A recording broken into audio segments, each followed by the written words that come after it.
Ashmead made in for the Amazon Warriors today, O'Shane Thomas, an improvement. But it's the amount of knowledge that is standing at mid-on and mid-off besides O'Shane Thomas, and I think that's a good thing. Andre Russell and Carlos Brathwaite standing there.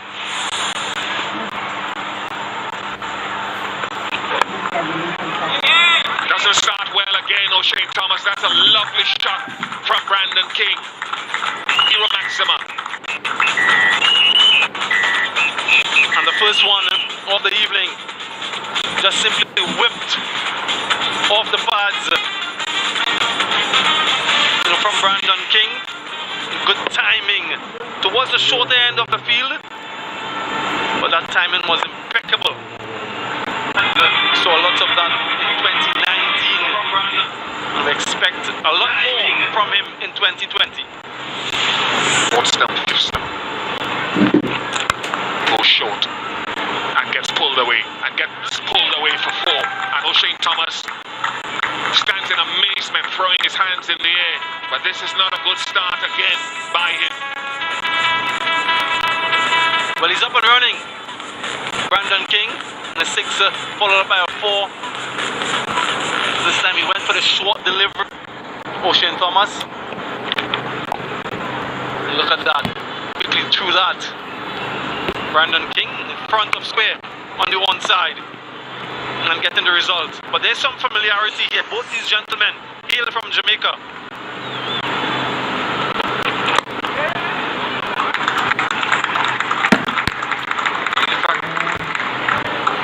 One of the problems that O'Shane Thomas had the other day was not only that he was over-pitching the ball, but he was pushing the ball down the leg side. He was falling away.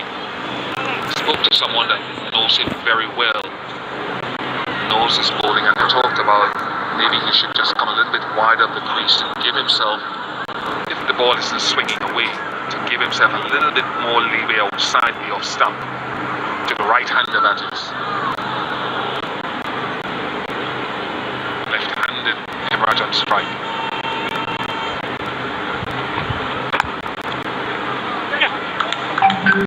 More runs. I think Mujib will be loosening up somewhere on this field now.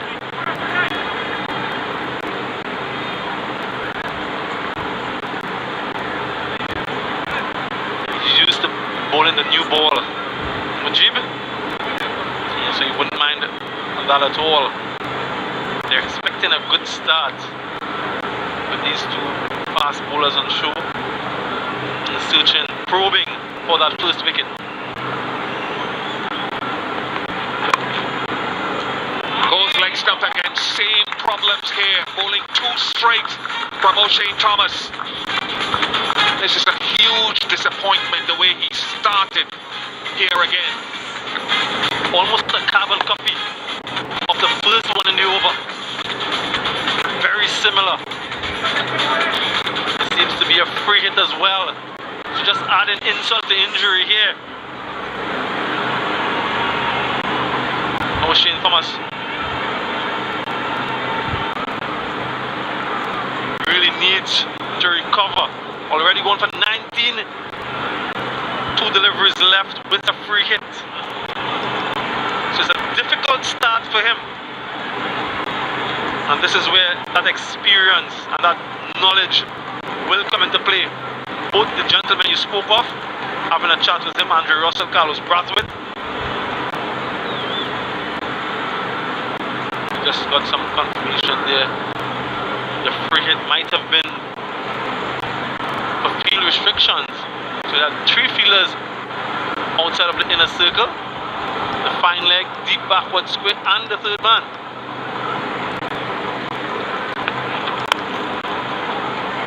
Might be 4 more runs as well. If you lie in bed at night and you dream of possibly the worst way that you could start a bowling effort, O'Shane Thomas is just having that nightmare. Trying to compensate in terms of the line, this time going a little bit wider. And that thick outside edge, it was a free hit, so no chance of being out, except of course run out. So he was prepared to take that risk.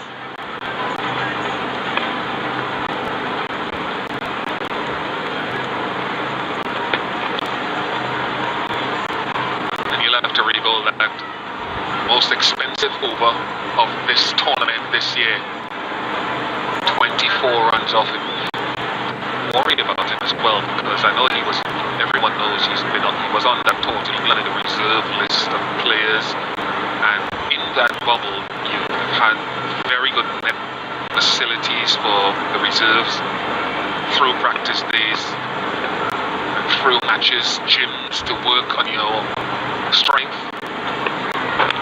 and that's exactly where he might have been aiming previously. 28 without loss.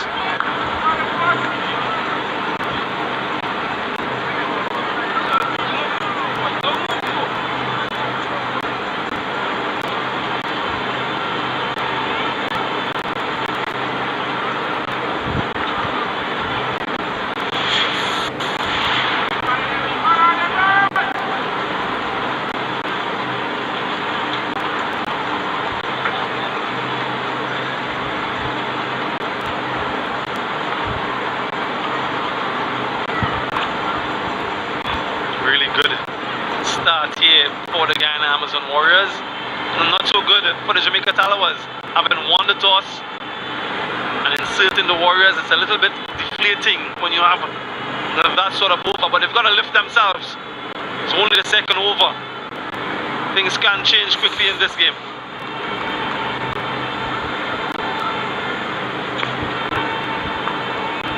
But Sammy, we saw that several times, and we saw it earlier today as well. When the Zooks got away to a flyer and they went well for 11 overs, the Patriots pulled it back with some good bowling, good length bowling, and limited the Zooks in, 7 overs to a run a ball. Got away again at the end. So you can shift the balance of power with a good spell or good fielding. And that's a message to Shane Thomas. That first over is gone.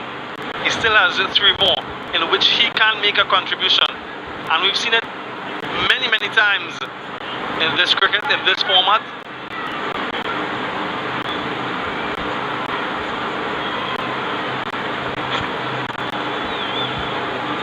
More runs. Third man is up. That's a downside if you bowl off stump with a deep square leg and fine leg and you stray outside the off stump. Well, not where Hemorrhage meant to hit this, but as the result he was looking for, the boundary. Is in line, and this is the risk. Making a change now, sending the third man back, bringing the fine leg in. So deep backward square, third man and the 2 men out. Still searching for that swing. Concerted effort to bowl a little bit fuller where he's most potent.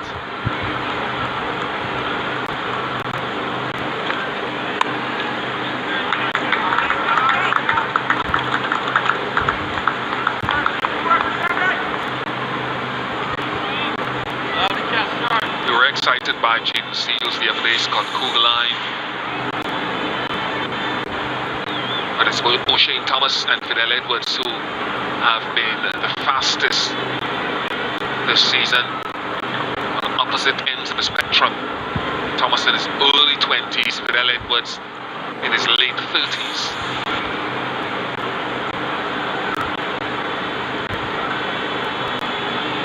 What do you think of this field, Bish?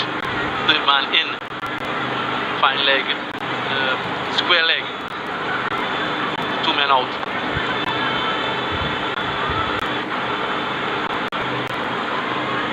Straight. If it's not short, at least go straight. Go short, tries to go short. It's the bigger side of the ground, so I don't know if Fidel Edwards is looking to use that short ball, hoping for that pull or that hook shot into a big side of the ground.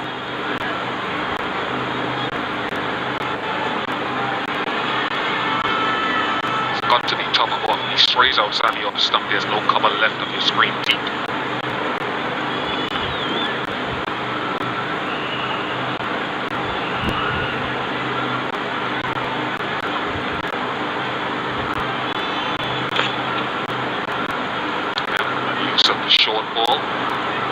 signal. Edwards doesn't agree, neither does Andre Russell at mid-on. I feel the emotion. It's like a good short ball. Umpire thinking that it's above that threshold. You make your judgment. A good call, perhaps. Having used the one for the over, I'd change this field if it was me. I'm just saying what my option would be. I'd change this field and get one of those deep fielders up from the leg side, because I've used my one short ball for the over. And I think it's happening now, where the third man is going back and the fine leg is coming up now. So now he can bowl a more conventional length delivery and perhaps more of an off-stump line.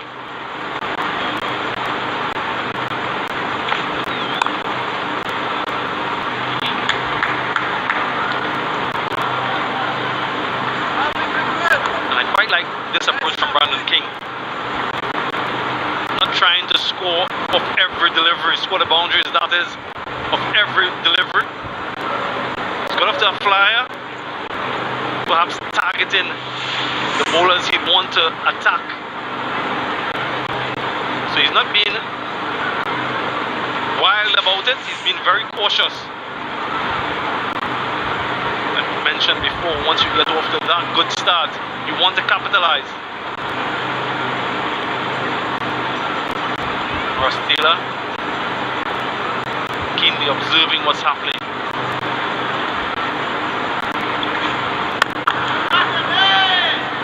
High in the air, it's got some distance on it as well. Pitching wedge allows them to come back for two. Little divot down there behind the bowler. 37 without loss.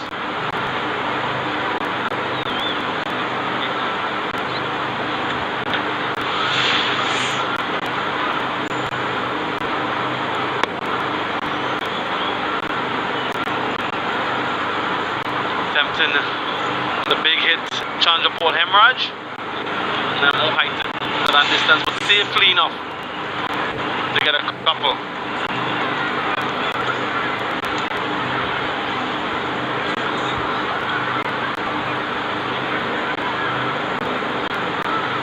So a good start here for the Guyana Amazon Warriors. 3 overs gone, 37 without loss.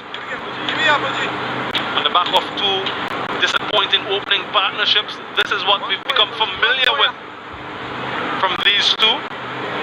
Last season, they were exceptional throughout the tournament, changing bowling from the southern end. Mujib comes into the attack. 2 for 25, his best, and a very good economy. Don't discount that. Bowling with the new ball in the power play, and a very tough, very, very tough. Oh. Lovely, good up.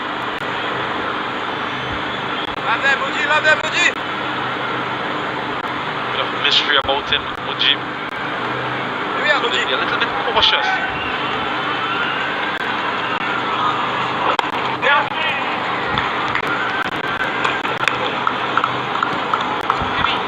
Probably maybe a change at the other end as well, where Fidel Edwards has bowled a couple of overs. Andre Russell, he get a goal. He was limping in the last game.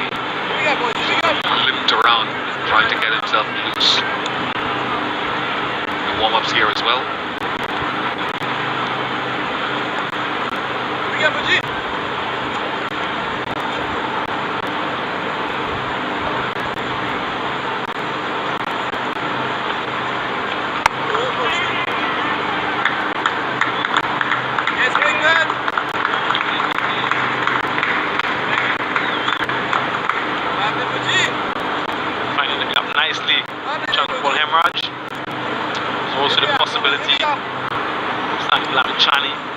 Coming into the attack in the power play. He's done that job before as well. I'll tell you something, right? I don't care who the captain is. I am not having O'Shane Thompson come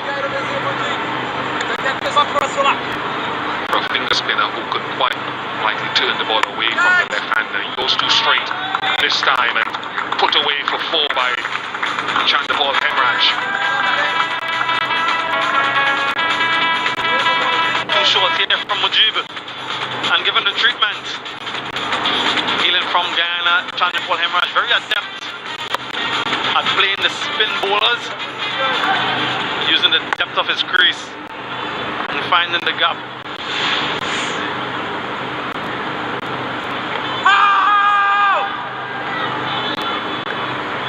Very good start by the Amazon Warriors, 44 without loss.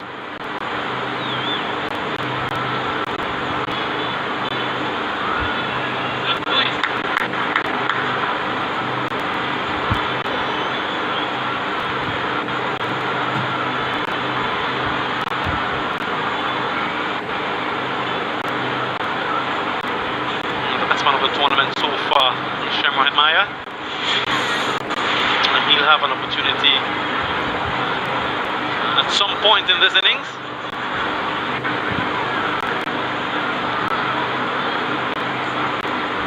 44 without loss, and an imposing batting lineup at Maya, Taylor, Puran, Rutherford, Kimo, Paul, Chris Green.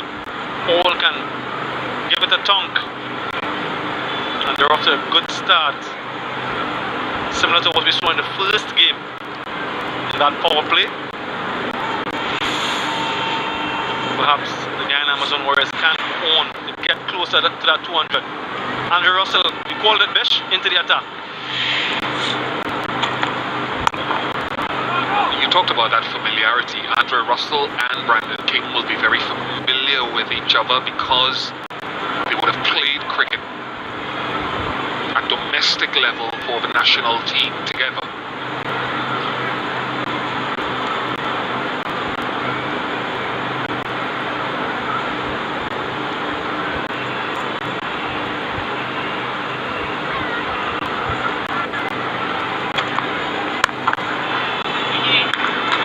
Some really good gap finding being on display for this opening pair from the Amazon Warriors. We saw his best form, Brandon King, last year. Looks to be finding touch again. Yeah, just giving himself a little bit of room, accessing to that offside, finding the gap, and once he does that, it's always going to be 4. So some early pressure being exerted here on the bowler.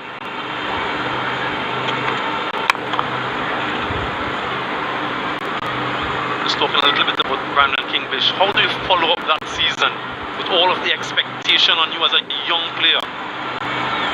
It's good. I think there's no doubt it'll be a challenge for him, but he's such a level-headed guy. He comes from a good family background in the sense that there are educators in his family, and he no doubt would be able to assimilate the information on what needs to be done. And that will lead me on to another point about mentors for our young players. I'm big on the fact we should attach mentors to our young O'Shane Thomas. Players like Hepmeyer Samuel, I don't know what you think. You've got Shofane Rutherford. Kimo Paul is outstanding. I've spoken to him on numerous occasions. His head is in the right place. But I think we need mentors. We've got the Courtney Walshes around, guys of that stature, who can be mentors to guide these guys off the field as much as on it. I certainly agree with that. So many distractions now, as opposed to, let's